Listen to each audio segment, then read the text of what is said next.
Legendary Michigan head coach Boesch was fond of saying, the team, the team, the team, the team. We welcome in Brian Boesch, part of the Michigan Radio Network team. Brian, thank you so much for joining us. Always happy to be here. Love the enthusiasm, Mark. Just channeling my inner Bo, much like Sharon Moore on Monday, because he didn't want to talk about what he did during the 8 days. He was suspended. He wanted to talk about the team, the players, and how well connected this team is right now. Yeah, and certainly it's a story because Sharon Moore wasn't around, and it was very different from the Central Michigan game because Coach Moore was there all week leading up to the game, but no Sharon Moore, no conversations. It wasn't part of any of the preparations between CMU and Nebraska. But what he watched, what he experienced from afar on Saturday had to have made him proud, especially the fact that Michigan did it along the lines. Michigan's offensive line bullied Nebraska's defensive line, and then defensively, Michigan racked up 7 sacks. And I can't just say that it was the defensive line in that because every position group had at least 1 sack, which was pretty fun to watch. Let's begin on that offensive line. It's a banged-up offensive line, but it has managed to come together. Sharon Moore said to be a successful football team, you need 10 successful offensive linemen. They're a deep offensive line, and they really have come together the last 2 weeks. Yeah, they're testing that theory because they've used in significant snaps probably 8 or 9 guys now when you include the ones who come in for some of their jumbo packages. So that is right in line of what you expect. What Nathan Afobe has done this year is really impressive. For him to be in that right guard battle all throughout camp, not earn the starting spot, but get some playing time at right guard early in the year. And then when both guards fall out of the starting group because of injury, Giovanni El-Hadi out, Brady Norton out. He shifts over to the left side. Jake Guarnera has been very solid at right guard. That is not easy to do. So for Michigan to get that type of performance from Guarnera, but especially Afobe, it's done wonders for a Michigan ground game that, boy, you start to see what that Sharon Moore smash. You talk about Bo's the team, the team, the team. Sharon Moore says smash. He wants this team to have a smash mentality. And we've seen that start to blossom here for Michigan as of late. Long touchdown runs against Nebraska for Bryce Underwood, for Justice Haynes, and for Marshall. We are seeing this perfect blend of that smash up front leading to explosive running plays. Yeah, and for me, seeing what Jordan Marshall did, both against CMU, but especially against Nebraska, he's somebody who it really felt like a 1A, 1B dynamic during camp. Statistically, it really wasn't there the first couple of games, and certainly at Oklahoma. But there was a belief that those same type of holes that Justice Haynes was exploiting, Jordan Marshall would as well. And he certainly did that. He was north of 10 yards a carry, had a couple of huge runs for Michigan down the stretch. If they do have that dynamic of what a Blake Corum, Donovan Edwards were at times the last few seasons, that's, I think, what this team wants. They don't want to lean on one guy. And I think we saw what it could look like back on Saturday with Marshall and Haynes. And imposing the will, that was really evident in that 8-minute, 56-second, 15-play drive in the fourth quarter, which made it a 2-score game and effectively guaranteed the victory for the Wolverines. Yeah, after the Central Michigan game, Biff Poggi, the acting head coach, said that that game was a love letter to their head coach, 63-3, all these great stats, and hey, that Michigan got the job done there. That was the love letter drive because that's the type of performance that Michigan wants to do. They did it in Columbus last year with a similar type of drive that they didn't quite finish off with a touchdown. They had the field goal, but for them to do that, to bleed the clock, to really suck the life out of an awesome environment, a great crowd in Lincoln, that was the difference. And it's how this team wants to be able to play. Bryce is going to get plenty of the storylines at quarterback, deservedly so. He had some incredible plays against Nebraska. But at its core, Michigan football is a grinded out, run first, smash mouth type of team. So with that being said, should we be concerned about the passing attack, maybe the lack of downfield success, the fact that we're going on 20-plus games without a 100-yard receiving game from a Michigan receiver? Certainly, there's a few alarms that might want to go off. But when you look at the context, Nebraska coming in, their pass defense was the best thing that they could offer defensively.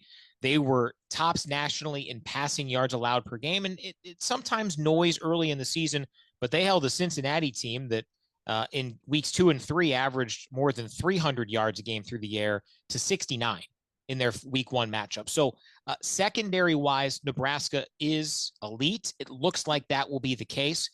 They will eventually have to get that going. But in this game at Nebraska, it felt like it was always going to have to be a game Michigan won up front. And with the ground game, they did. Later in the year, if they're facing a team where maybe the inverse is true and they can't throw the football, then I think it's a real worry for concern. But right now, that felt like what Michigan needed to do in order to get the win, and they succeeded. And along those lines, Sharon Moore did point out, particularly in the fourth quarter, there were times where they could have thrown the ball, but it didn't fit the game plan, wasn't part of that 8-minute, 56-minute clock-draining drive that was so key to that win. Let's talk a little about the defense. We saw Rod Moore back finally for the Michigan Wolverines, and what an impact he made in that game against Nebraska.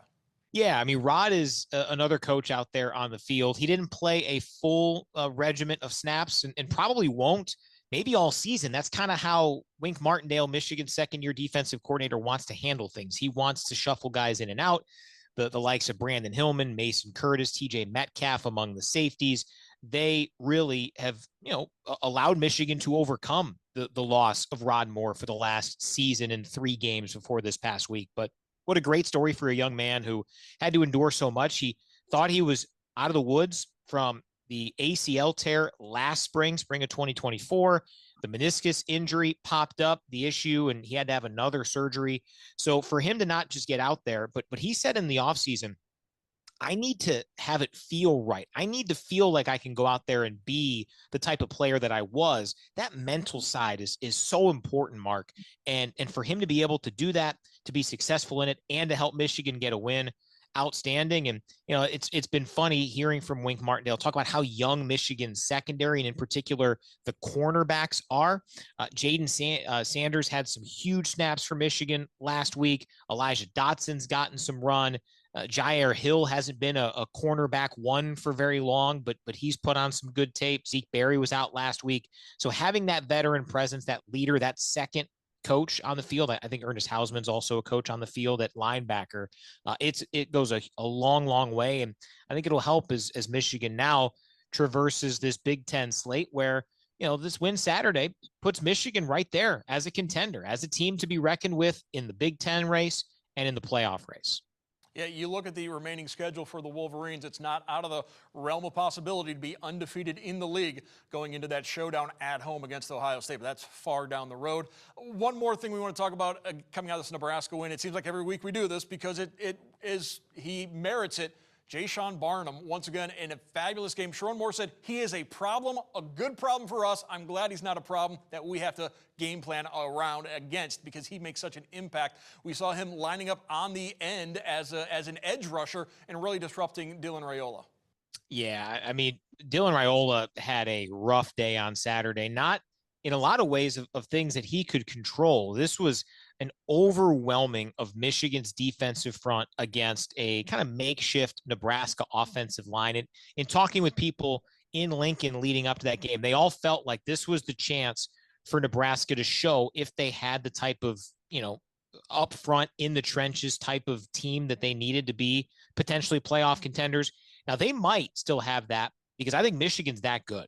Linebacker wise, it's the best linebacker core in the country. I'll at least say I don't think there's any better than Michigan at linebacker.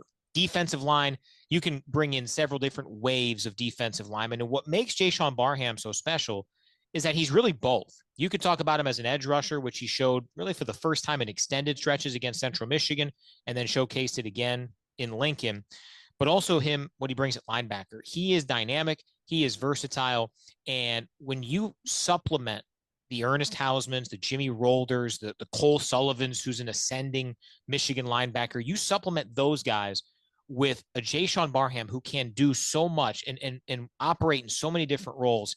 It allows your defense to be taken to the next level. If you want to have an elite defense, you need somebody like that a defense has to account for every single play he's on the field. Before you go under center, before you line up in a shotgun, the quarterback has to find Jayshon Barham. He's that good, and through 4 weeks, they may be able to find him, but they haven't been able to really slow him down so far. First quarter of the season in the books for the Michigan Wolverines. They finished that up as 3-1 going into the off week. And Sharon Moore says they're going to attack the second quarter of the season following this week off. I want to thank Brian Boesch from the Michigan Wolverine Radio Network for always attacking Michigan with us each week. All right, Mark. Appreciate it.